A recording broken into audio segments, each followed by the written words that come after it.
Alright everybody, we're going to do something a little bit different today because I'm getting rid of this thing and I've put about 80,000 miles on it. So I'm going to give you a real review, a very long depth review, long-term review I guess, of a vehicle that is still relatively new and a lot of people probably looking to buy. This is a 2014 Silverado 1500. It's going to apply 2014 to 2018, the years that the generation was made. They did a little facelift in 2016, and that's the one with the different style headlights, but everything is the exact same other than the face. And I think the hood's a little bit different. So we're gonna go over what I like, what I don't like, you know, stuff like that. Normal car review. Let's start off with the exterior. Now what I really like about the truck, and the main reason I bought it, is the way it looks. I love the way the truck looks. It looks like you know, an older GM truck, stuff they don't make anymore. Didn't really care for the previous generation, don't really care for the new generation. I like this one. And so when it came out, I was like, wow, that's what a truck's supposed to look like. I'm gonna get that one. So that's the one I got, and it's the color I wanted, which is the bluestone granite metallic. Some people think it's blue, some people think it's gray. I think it's blue. Right now it's dirty, so it just looks like brown almost. But let's start off with a few things. The tow mirrors, those are not the factory mirrors. They came with standard mirrors. Those things are horrible. The entire blind spot you can't see. They have a little blind spot indicator on them, but it's worthless. And then the B pillar is so large, and that goes for most modern cars, but they could have done a better design with the mirror, because the B pillar is so large, when you look back behind you on your left-hand side, on the driver's side, you can't see if anyone's there because your B pillar is massive. So not well thought out. But with the tow mirrors, you have the blind spot mirror on the bottom, and that's the only mirror that you need to use, at least for normal driving. And then the large upper half of the mirror gives you a good view of what's behind you. So if you do buy one of these trucks and it doesn't have tow mirrors, I'm going to recommend you put tow mirrors on. You can get these ones that look just like the GM factory ones for the heavy duty trucks, with the wiring to the lights, turn signals, everything. For now, I think they're like 150 bucks. Or you can get the old style if you like the old style better, the more rounded ones. They don't have the turn signal or the lights on the outside, the backup lights, but they function the same, and most importantly, they function. And so this is an LT trim. That means that I think with some of the packages, which most LTs come with, you get the fog lights, these ones down here. You cannot have the fog lights on and your brights on at the same time. If you turn your brights on, just the brights come on, so you can't have all the lights lit up. Now I know that's not a big deal. Some people, you know, they like all their lights on, especially if you're going off-roading or something, you want maximum visibility. So that's something to consider.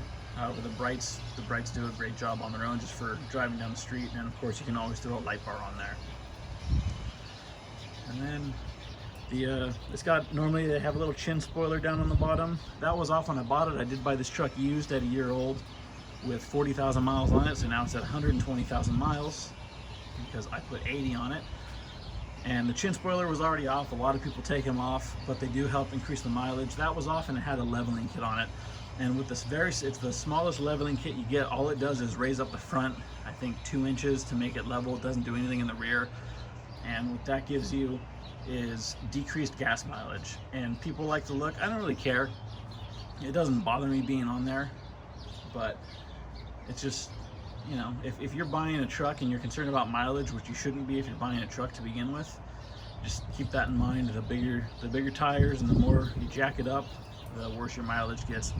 That being said, mileage on the highway, you can get between 18 and 22 normally. And if you're really light on the throttle and you're cruising at 65, you can, I've got this thing and I'll show you the computer reads 29.9 on I think the 50-mile average.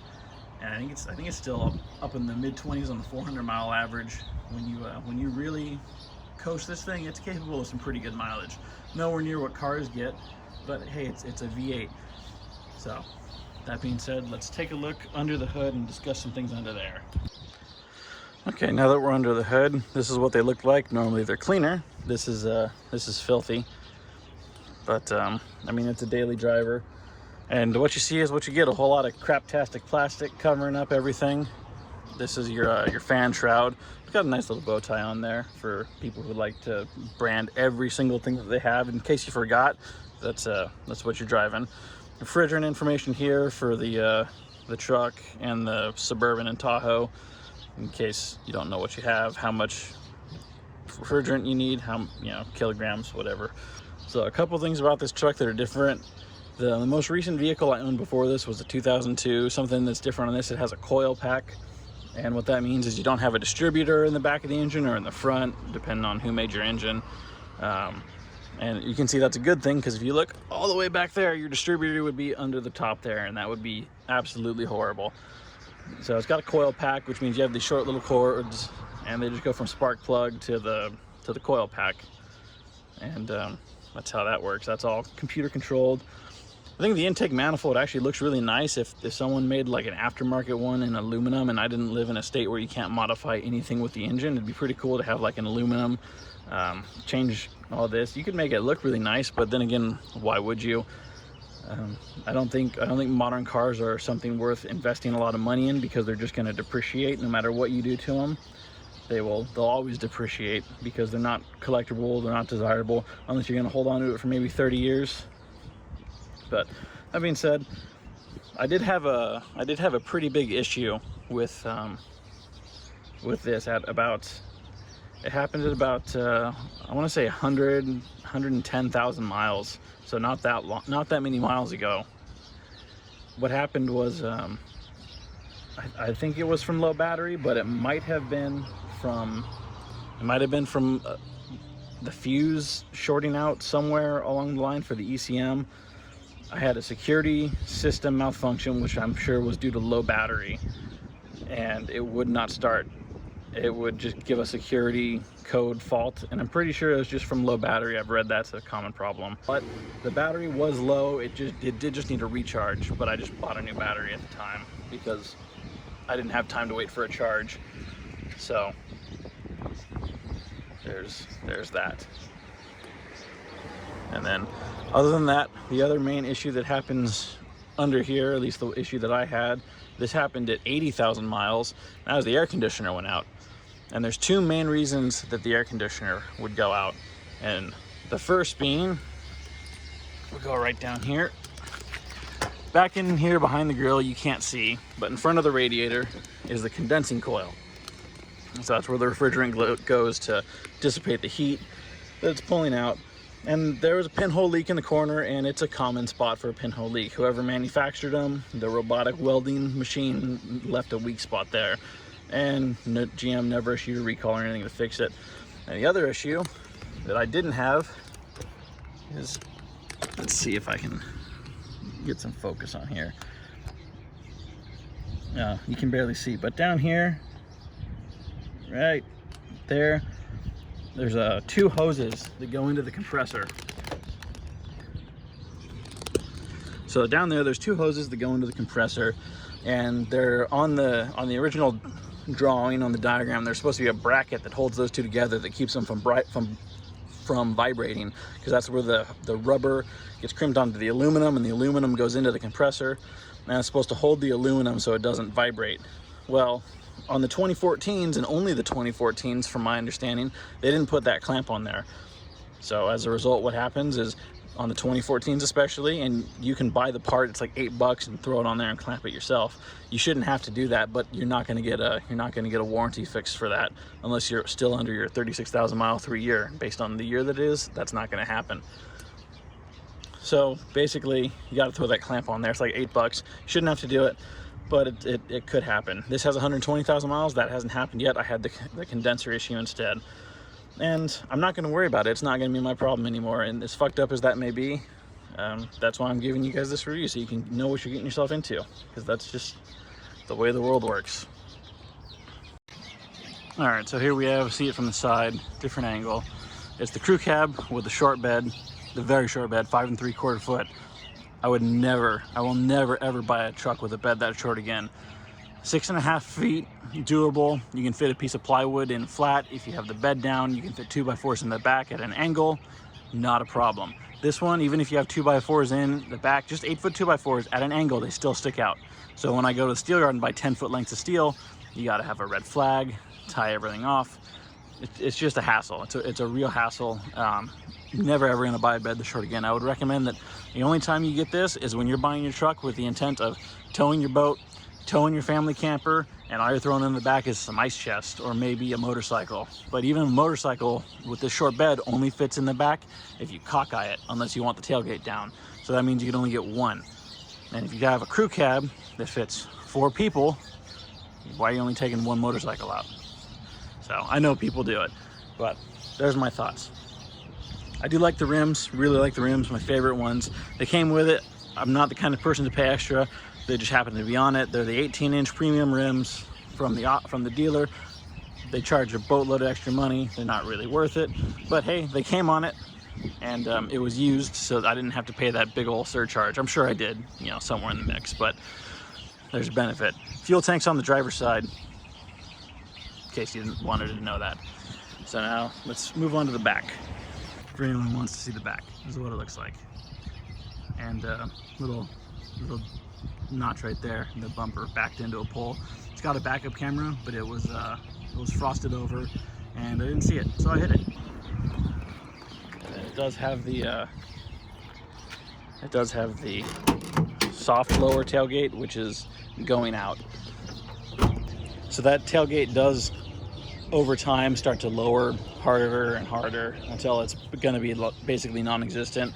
I have a buddy who's got a 2015, and he put a razor in the back, and even though he distributed it over a piece of plywood, granted that doesn't do a whole lot, all that weight's still over the back tailgate. His went out completely. His is like a normal tailgate now. So something to keep in mind. Mine was never abused like that, and it's still going out. Okay, inside the cab, really nice clean cluster, little chrome accents. That's on the LTs and above, I think with all-star package. Good sized vents. There's only 4 of them, and they're only in the front. That's a problem. I really want vents in the back. It just helps cool everything off faster, and if you have people in the back, they don't die in the summertime heat. When you turn it on, you got a good infotainment system. Everything up here. This pops up a lot of information that I would not have thought. I had my blinker go out, my left blinker. You turn on your signal, and it'll tell you left blinker is out. If you leave your blinker on, you're listening to your music loud, and you know, sometimes switch lanes or you take a slight turn signal doesn't go off. If the thing is on for like, I think, a minute, it'll say warning, your turn signal's on. I mean, good gauge cluster. This right here gives you your fuel economy. There's your average and your best. You can see my 50-mile average is about 12.1. That's because I just drive around the city. Best 29.8. That's for 50 miles. We go to 400 miles. Best is 19.2. That's pretty good for a 400-mile average. That's almost 20 mpg. But my average is 14.3. And again, that's a lot of just city driving. And then we have tire pressure. I have some, what do I have on here? Michelin's, I think, and they're rated for 35 psi, so they're pumped up at 30. Oil life remaining. This is always handy to have. Good to keep track of your mileage and how long you change your oil on your own anyways, though, because this oil lasts a long time, but you should still change it every, I'd say, at least 6 months regardless. Estimated fuel range. This is fairly accurate, and as soon as it goes below 30, it just says low, most likely for liability, so GM doesn't get sued for saying, hey, you said I had 10 more miles and I ran out of gas. And then this thing, it shows gas, but you know, my kids think that's a gas gauge, but it's not. Your trip A and B, speedometer, blank page, transmission fluid temperature. It's really handy when you're towing uphill and you live in the heat. I've never seen this thing get above 201, and that was driving with no load through Death Valley in the summertime, and the outside temperature was 121 and going up a hill. 201 was the hottest I've seen it get. Usually it sits around 185, 191 in that range. Engine hours, I bought this, it had 2,000 less hours, actually 2,100 less hours on it, so I've spent a lot of time in this vehicle. Timer, I've tried to use this a few times and I forget, and then it maxes out and just goes to 0 again and turns off. So And then back to fuel economy. Then you've also got audio. This will help you control your music. So you can control your music through there. And then it's also behind the steering wheel on both sides. You've got these two buttons right here. Next song, previous song. And over on this side, same thing for volume. So in case you don't want to use that, you can just flick it with your hands. Phone, when your phone's connected, you can go through your contacts and everything like that. Navigation, I don't have that upgrade. And then settings, you can change it to metric if you want for some reason. I have my speed warning set at 90 because this thing, it's so quiet in the cab when you're driving that it is easy to get carried away. And this will help you prevent you from getting speeding tickets. It does have a governor at 100. However, 90 is fast enough. And open source software information, and that's all that. And over here we have our other thing, no navigation, but it will act as a compass. You click on the clock and you get an analog clock with the time and date, outside temperature, and then home takes you to your home screen. Pandora if your phone's connected, settings, go through your time and date, language. You can have it sync to your phone. It's got a valet mode, so your valets can't mess with your radio. Radio presets, it's got like 80 presets or something. Voice, I've never messed with that. Display, it's got, this is cool. I didn't know this when I bought it. It's got different themes. So you've got your contemporary, what they call Main Street, Edge, and Velocity. I've used this one a little bit just to change it up, but this is the one they all come on. I like that. It's different. It still looks nice and clean. You can calibrate the touchscreen. This is, like an old school style touchscreen, not like a modern iPhone. So it's got a little bit of a delay to it. And that's pretty much all you need to know about that. Some cool things you can do. Let's start with, all right, down here. Okay, air conditioner, split way, both sides, each person controls 2 vents. You can sync it so they're both the same, and you control this one, it moves that one. Or if someone over here wants it theirs hotter, it'll change this one but not theirs, and then just hit sync again, sync it up. Climate control, so you can control the temperature, yada yada yada. AC, recirc, all your normal settings. Fan control knob right here, radio gibberish right here. Down here we have our dome light, which the tint is so dark in this and there's no warning for the dome light. I don't like that. So no dome light warning, you could leave it on. I think it turns off on its own automatically after maybe 20 minutes. That's probably why there's no warning, but I've never tested that, and that annoys me because no one wants to drain their battery because they have no idea their dome light's on. And you can say, oh, well, you should know. Well, I bought this truck with 5% tint and you can't see that dome light. It's not bright enough. And I never have to use it anyways. I have a tonneau, so it wouldn't do much. However, I think if you get the factory lighting under the rails, they wire it into this, and that's pretty cool. So there's always an option for that. Then this is your traction control and your stability control. Press it once, traction control off. And if you press and hold it for 5 seconds or so, then StabiliTrak turns off. I don't know what StabiliTrak does, but it turns back on if you go over 30 miles an hour. So it's most likely for off-roading or some such. Then 4-wheel drive, switch on the fly, 4-wheel drive shift in progress. It'll tell you when it's done. It's got auto. I don't know what that means. I think that's automatically distributes the power every which way. Normal 4 high. 4 low, you still have to switch into neutral though. So that's standard.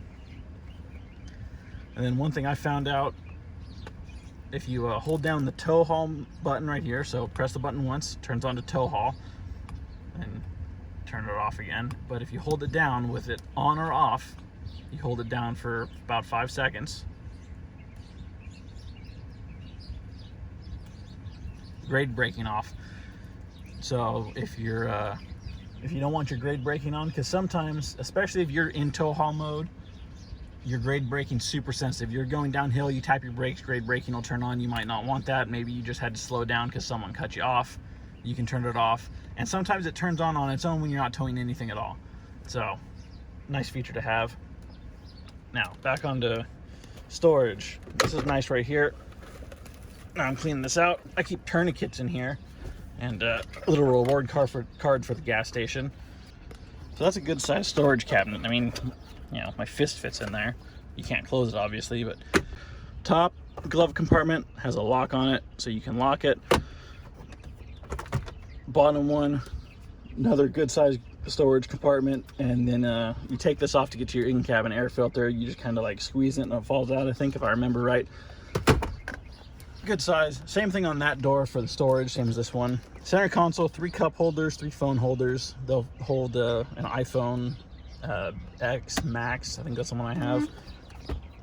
And then center console, 2 USB ports, an SD card if you have music on an SD card, and normal 12 volt. Oh, this was really cool when I bought this. This is so nice to have. It's like a little 3 amp 110, so you can charge your phone through with a plug, so it charges faster. You can charge your laptop. You can charge your batteries, and that's your normal 12 volt.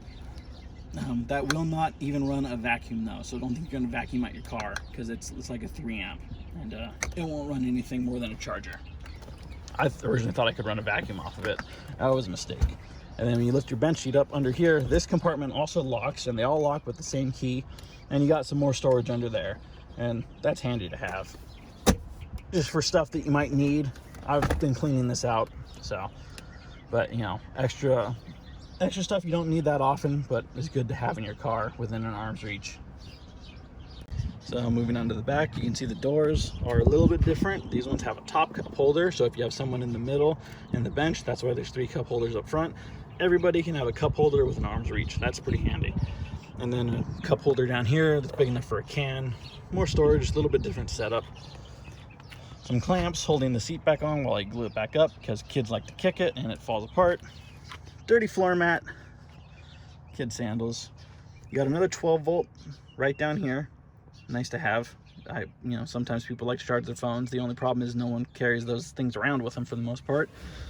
And then if you got 2 people, not a third, you got 2 cup holders right there, except these little things are worthless, and cans and stuff will rattle around in there. So make sure they don't leave their mess in there. More storage down there. It holds like pens and stuff. That's about it. And then under the seat, we got under seat storage. This also came in it. This is normally an extra option. The nice thing about this is I used to keep like some moving blankets and stuff down here and some toe straps in my extra hitch, and there's still an extra ball over there. But when there's nothing else in here, because I took all the blankets and stuff out, the stuff rattles and it's annoying. But you can take it out, just like 4 screws. Comes out real easy. Biggest complaint about the back, no rear AC. It doesn't matter what model you get for this generation, there is no rear AC anywhere. Nothing up top, like the old Suburbans had, nothing down low, like some of the older trucks had. Even if you have the center console, there's nothing. It's just, they didn't care about it. These things I used to keep maps in, phones kind of replaced maps, is what it is. They don't have any behind the seat storage like the new ones do. And then, I hate this. These headrests right here, they don't lock. So they have 2 positions, down and up, but they really only have 1 position, because as soon as you put your head back, at least I'm at the perfect height to where I put my head back and it automatically goes down, because there's no way to lock them. Stupid design. And what else do we got? And one other thing this truck has is it's got a remote start feature, where at least on this one, and this is a factory option, or maybe it's a dealer install, but it works with the factory key. But it's not one of those cheap aftermarket ones, and it's always worked reliable for me, is the remote start that you just press the lock button and then you hold the round start button. This is all worn off, you can't see, but it's this button here to lock it and this button here to start it. And then if you want to turn it off, you just hold the start button again and it turns off. Kind of a gimmicky feature, but I like it. It's really nice in the hot summer days and the cold winter days when you want to either heat your truck up or warm your truck up. You just have to remember to set your settings first. Now, my dad has a new GMC, and that one will actually automatically adjust. If it's hot inside, if it's like above 80, it turns the air on, and if it's below 60, it turns the heat on. And that's what the new 2019s and up are doing, at least on the higher trims. So that's pretty cool. This one, you just have to remember to set your settings before you get out, which normally in the winter time means heat, and the summertime means cool, depending on what part of the world you live in. In Southern California here, it's just AC on all the time, no matter what, because it's hot as balls here. And my biggest complaint that I've had is the control arm for right here, the bushing went out, and that happened at 90,000 miles. And what that meant is the whole control arm broke. Everything the whole upper control arm, it sheared, it broke because the bushing went out. All right, so that about wraps it up. Now let's get to the good stuff. Do I think you should buy this truck? Well, that depends, really. I bought this truck. I bought the crew cab, so you still have room in the back for the kids. You have enough room for the family. You can get around. And you still got a bed. It's nice. You can throw your tools in there, go to work, yada, yada, yada. All that good stuff. However, as things change, you know, I need to move bigger and heavier materials. I'm outgrowing the truck, not in the sense of, you know, I need more room on the inside, but I need more room on the outside. I need a bigger bed. If I was going to do it again, I would have bought an HD truck, a heavy-duty truck, that being a 2500 or a 3500 with an 8-foot bed, maybe just a double cab, or maybe the crew cab, and I would have just got the gas motor. I don't tow a lot. I don't need a diesel engine. I don't need the extra cost on maintenance of a diesel engine. I definitely don't need the extra capacity that a diesel engine has. It's not a go fast machine. It's something for work and utility. So I would avoid diesel unless diesel's good if you're going to tow a lot, if you're going to make a living towing. If you have a designated towing vehicle, definitely get the diesel. You'll get better mileage, better performance while towing. But if you're just getting a work truck or a family truck, I mean, most parts of the country, diesel's more expensive than gasoline. You pay an extra 10 grand to have the engine, and the maintenance on diesel is way more expensive than it is on gasoline. And that's because, from what I understand about diesel engines, you pretty much have to rip the engine open to get into anything. So it's understandably more expensive. So that's my thought on that. It's a good truck if you are, like I said earlier, if you're just gonna tow the camper, you're just gonna tow the boat down to the river, the lake, the beach with the family. You got room for everybody on the inside. It's comfortable. It's very comfortable on the inside. It's quiet. Then I'd say, yeah, go for it. But if you're buying it as a work truck, I'd go with the bigger bed. Oh, and I think I forgot to mention, it's the 5.3 liter V8. So, in case you were wondering, it's kind of the standard engine for all these. Anyways, I hope you found this useful. I hope you can put it to good use. And you're probably going to be, if you're looking for this, you're going to be looking for a used one. And I'd say go with one that's got under 80,000 miles if you can find it for a good price.